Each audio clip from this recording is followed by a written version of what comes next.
안녕하십니까. 중대재해처벌법 정말 많이 고민이 되시죠? 고민이 아니라 조금 더 도움이 되고 우리 기업의 경쟁력을 강화시키기 위한 방법이 뭔지 안내드리기 위해서 여러분께 찾아온 공인노무사 김소리입니다. 오늘 주제는 중대재해처벌법하고 띄어서 제재 강화에 따른 기업의 대응 전략에 대해서 말씀드리겠습니다.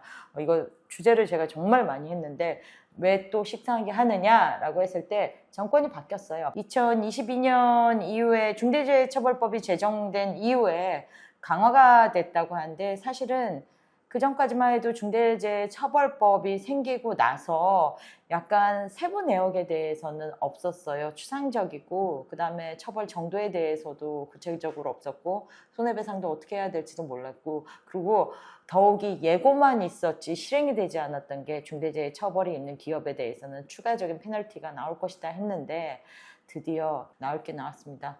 9월 달에 관계부처 합동 발표로 이제 중대재해 나오면은 어떻게 될 것인지 예방활동으로는 무엇을 해야 되는지 준비가 안 된 곳들이 정말 많아요. 그래서 연말에 여러분 인건비, 인사노무, 뭐 세무 이런 거 하지만 그런 거 다 대응을 해보면 뭐합니까? 제일 중요한 게 중대재해 한 번 맞으면은 기업이 무너집니다. 그래서 중대재해 이렇게 관리하시라는 차원에서 식상한 주제이지만 반드시 해야 되는 주제를 한 번 더 가지고 왔습니다. 자, 첫 번째 이슈입니다. 아리셀 사건이죠.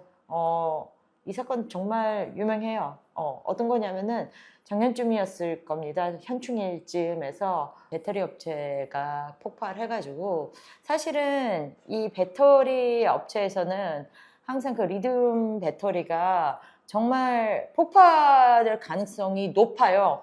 그렇다고 해서 우리가 이런 말 하죠. 부대기 무서워서 장을 못 담그는 않잖아요. 리튬 배터리가 정말 우리 일상생활에 필요합니다. 그래서 이거를 제조를 하는 시설이 있어야 되는데 그런 시설 같은 경우에는 사실은 인허가 받기도 어렵지만 관리가 정말 중요합니다. 하지만 이 아리셀 같은 경우에는 일단은 우리 회사 내에서 불이 확 잘 붙는 리튬 배터리 적재량이 일반 허용치의 10배 이상이었어요. 그래서 조그만 문제돼도 폭발력이 어마어마합니다. 그 다음에 두 번째로는 사실은 우리 제조업체의 요즘 특성상 그렇죠. 내국인 근로자를 확보하기가 어려워요. 그래서 외국인 근로자가 다수 있었는데 자, 외국인 근로자 같은 경우에는 국적만 다를 뿐이지 우리 이건 인권의 문제예요. 인사, 노무, 산업재해 이렇게 노동 관련 파트는 인권과 관련된 부분이기 때문에 내국인과 똑같이 적용이 됩니다. 그러면 어떻게 해야 되죠? 그렇죠. 근로계약서도 그들이 알아듣게 해야 되고 뭐 임금도 최저임금에 맞게 우리나라에 맞게 해야 되지만 산업 안전 파트에서도 우리가 이제 안전과 관련해서 여러 가지 예방 시설이 어떻고 교육도 해야 되고 그 다음에 우리 비상구가 어떻고 이런 거를 안내를 다 해줘야 되는데 문제는 그 사람들이 알아들을 수 있게 해야 되거든요. 그래서 요즘은 외국인을 제일 많이 쓰는 사업장 대표적으로 건설업체 같은 경우에는 외국인 중에서 한국말을 되게 잘하는 반장이라는 개념의 사람이 있어요. 그럼 그 반장님이 자기네 나라 사람들을 데려와요. 왜? 이 사람에게 산업안전과 관련해가지고 전부 다 숙지를 시켜요. 그래서 이 사람이 내국인만큼의 숙지 정도가 된 사람들이 주로 반장을 해서 이제 사람들을 자기 국적의 사람들을 줄줄줄 데려온 다음에 이 사람들에게 안전교육, 뭐 근로계약서 어떻게 쓰는지부터 시작해가지고 작업은 어떻게 하고 그리고 안전과 관리돼서는 이렇게 된다라는 거를 설명할 수 있게끔 일부러 그런 식으로 많이 채용을 하더라고요. 근데 여기 제조업체 같은 경우에는 사실은 일용직들이 상당히 많았고 그리고 지금 사망이나 중상을 입은 사람이 한 30명 정도 되는데 대부분이 외국인 근로자였어요. 그래서 당일 출근한 사람도 있고 쭉 일한 사람도 있는데 이 사람들이 4대 보험에 가입이 안 된 사람들도 있고 무엇보다 여기서 쟁점이 됐던 거는 비록 외국인 근로자 불법 취업으로 비자가 문제가 될 수 있어도 안전은 적어도 담보를 해줘야 되잖아요. 그쵸? 인권의 차원이라는 거예요. 이거는 국가의 제재를 넘어서. 근데 잘 생각해 보면은 우리가 공장을 운영하고 이렇게 제조업체 현장에 들어가면은 그 나라 사람들, 외국인 사람들이 알아들을 수준의 안전과 관련해서 설명을 하거나 자료가 있지는 않거든요. 바로 거기가 포인트입니다.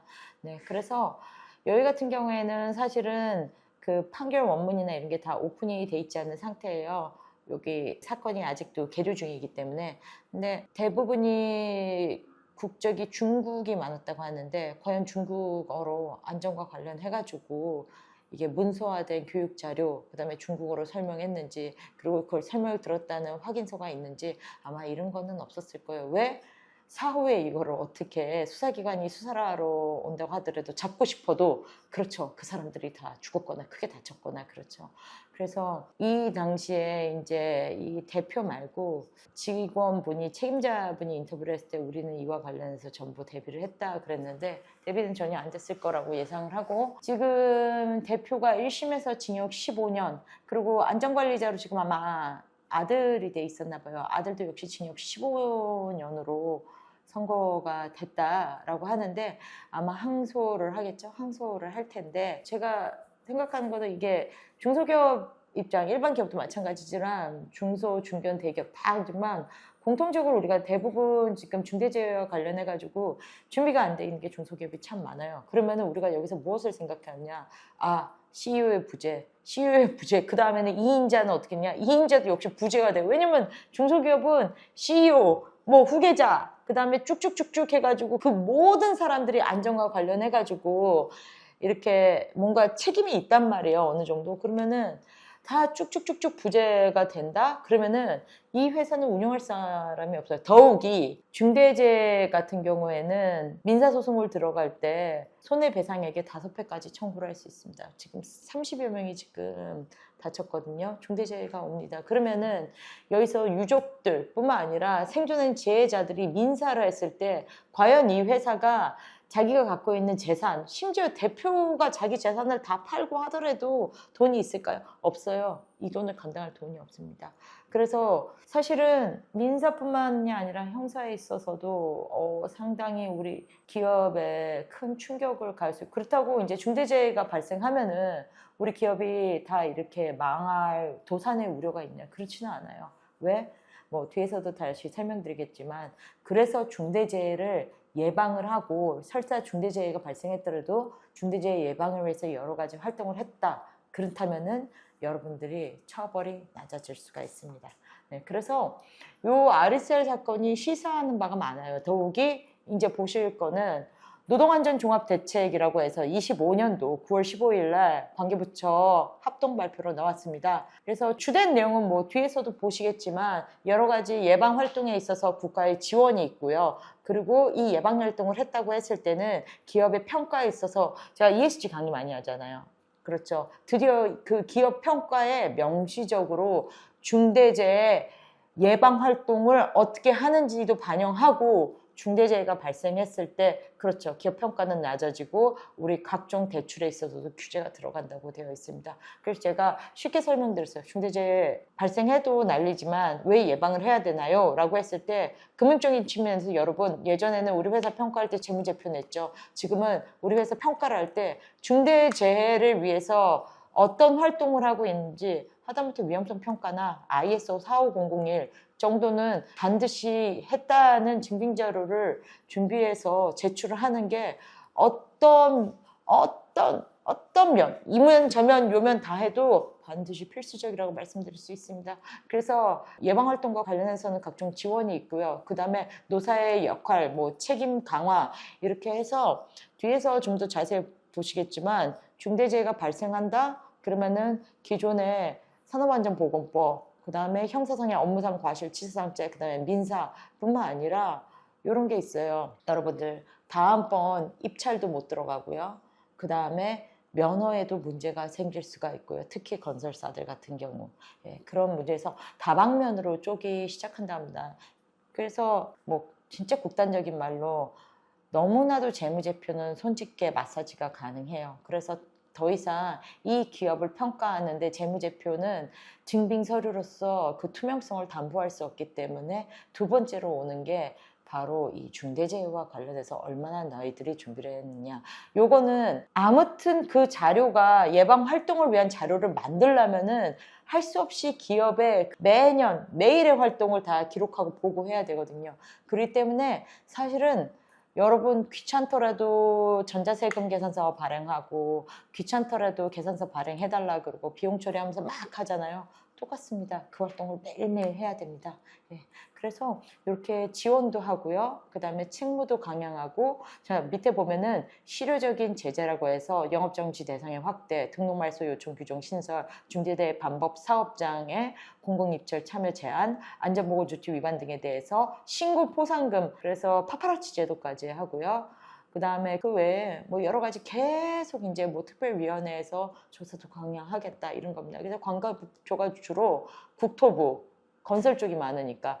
그 다음에 노동부, 그 다음에 기재부. 예. 그래서 이렇게 보면은 우리나라의 그 국세청 빼고는 소위 끝발이 센 데들은 다 들어왔어요. 강력하게 단속을 하겠다 이 뜻입니다. 자, 주요 내용 보시면요. 첫 번째, 제재 강화입니다. 연간 3명 이상의 사망사고 발생 시 과징금 부과가 되어 있습니다. 그러니까 아까 말한 중대재해처벌법 이외에 추가적인 제재입니다. 건설사 영업정지 요건 등 연간 다수 사망까지도 확대되고요. 사망자 수에 따른 영업정지 기간을 강화하기로 했고요. 중대재해 반복 발생 시 공공입찰 참여 제한 기간 확대, 그 다음에 물품, 용역 등 공공조달 평가 시 중대재해 발생 여부 평가를 강화하기로 했습니다. 예, 그래서 이게 이제 나왔고 아마 연초가 되면은 세부적인 요건이 나올 거예요. 그거 보시고 과연 내가 지금 위험성 평가나 ISO 4500에 특히 위험성 평가를 하세요. 우리나라에서는 위험성 평가가 의무적으로 되어 있기 때문에 그래서 그냥 돈 들이고 하세요. 제가 웬만하면은 돈 들이고 하세요라는 말씀 안 드리는데 안전보건공단에서 하는 위험성 평가 컨설팅을 어떻게든 기회를 잡으셔서 한 3월쯤부터 이게 시행이 될 거거든요. 그러면 연말에 이거를 갖다 좀 준비를 해서 한 3월쯤 안전보건공단에 전화하셔서 정부 지원 컨설팅을 받으시든지 아니면은 실제로 대상 사업장이 아니라면은 돈을 들여서라도 위험성 평가를 받을 수 있게끔 컨설팅을 하시든지 아니면 요즘 저희 같은 경우도 사업장 위험성 평가를 관리해 줄 수 있는 세무회계 프로그램처럼 위험성 평가 프로그램을 사업장들로 관리를 이제 시작을 했어요. 내년부터는 저희도 더 본격적으로 그 프로그램을 활용해서 사업장을 관리하는데 월 이렇게 기장하듯이 그런 방식으로 하든지 아니면 셀프로 위험성 평가 프로그램을 사서 하든지 종이로 하든지 아니면 나라에서 해준 거를 하든지 반드시 중대재해 예방 활동을 해주시기 바랍니다. 그 다음에 또 노동안전종합대책 세부 내용 중에 금융 및 기업 평가 이거 제일 중요시 하는데요. 대출금리, 한도, 보험료 등에 대한 중대재해 리스크 반영되도록 금융권 신용평가 기준 등을 개선합니다. 옛날에 재무제표 냈죠. 그런 거 필요 없습니다. 이제. 진짜 중요한 게 중대재해에서 나오고 있습니다. 상장사는 중대재해 발생 및 형사처벌 시 지체 없이 공시 의무가 있습니다. 공시되자마자 기업 평가 지수 쭉 떨어집니다.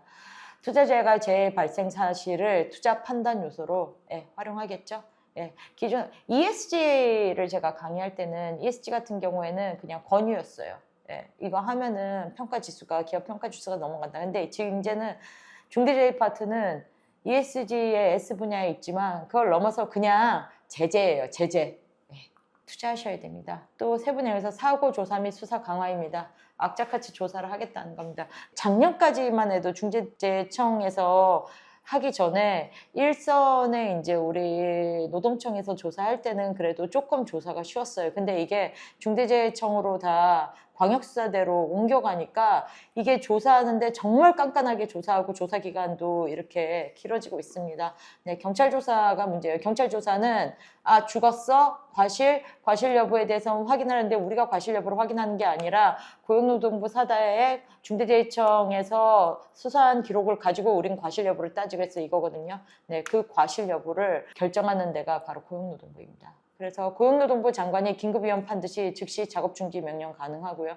중대재해에 나면 작업중지 명령 바로 떨어집니다. 특히 건설사 같은 경우에는 작업중지 명령 떨어지면은 하루하루 공사를 못할수록 이행강제금이 부과됩니다. 그래서 정말 작업중지 명령 푸는 게 일이고요.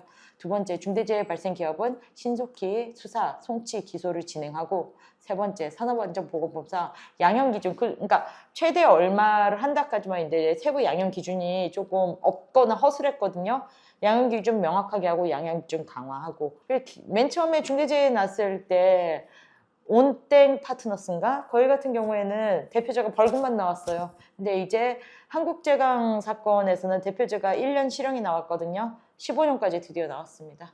그래서 중대재해처벌법 전용 양형기준 신설을 추진하고 있다고 합니다. 네, 무엇을 해야 되죠? 중대재해 발생 후가 문제가 합니다. 전에 딴 건 필요 없고요. 자, 우리 근로자들 산재보험 잘 들게 해놓고요. 만약에 발생했는데 안 들었다 그러면 무조건 가입시키세요. 그거 해야지 추가적인 사대보험공단에서 그 사업장 내에서 사대보험 근로자 취득 여부에 대해서 조사가 3년치가 안 나오거든요. 네, 위험성 평가 하늘이 투정나도 좀 해주세요. 그것밖에 없습니다. 그리고 여기는 진짜 돈을 들여서 관리를 해야 되는 업무입니다. 우리가 전등 나가면 일을 못 하잖아요. 똑같습니다. 전등 나가면 일을 못 하니까 전등 바로 사서 끼워 넣죠. 안전은 순간에 확 문제가 될 수가 있습니다. 무너질 수 있어요. 그리고 사고 발생 후 대응 산업재해 조사표라고 산업재해 조사 보고서라도 하는데 30일 이내에 관할 노동청에 무조건 제출을 해야 됩니다. 이것도 미제출 시 과태료가 세요. 최대 3천만 원인데 1차, 2차, 3차 해가지고 9천만 원까지 나올 수 있어요. 노동청 조사합니다. 형사 행정처분하고 민사 들어옵니다. 네, 그리고 근로복지공단에서 미가입 산재 여부, 그러니까 우리 사업장이 그 사대보험에 대한 개시 신고가 안 돼 있거나 아니면 근로자 취직 신고 안 돼 있는지 조사 바로 나옵니다. 그래서 아까 처음에 말씀드린 아리셀 같은 경우에는 그 기업이 회생하기는 어렵지 않나? 그러니까 조금만 여러분이 관심을 갖고 조금만 투자하면은 저희가 21세기의 성장은 고속 성장이 아니라 지속 성장입니다. 저속 성장을 하더라도 지속만 할 수 있다면은 행복하게 나도 행복하고 우리 직원들도 행복하고 모두도 행복한 기업이 될 수 있습니다. 제가 준비한 내용은 여기까지고요. 보다 자세한 내용은 우리 중소기업 경영연구소로 문의해 주시기 바랍니다. 감사합니다.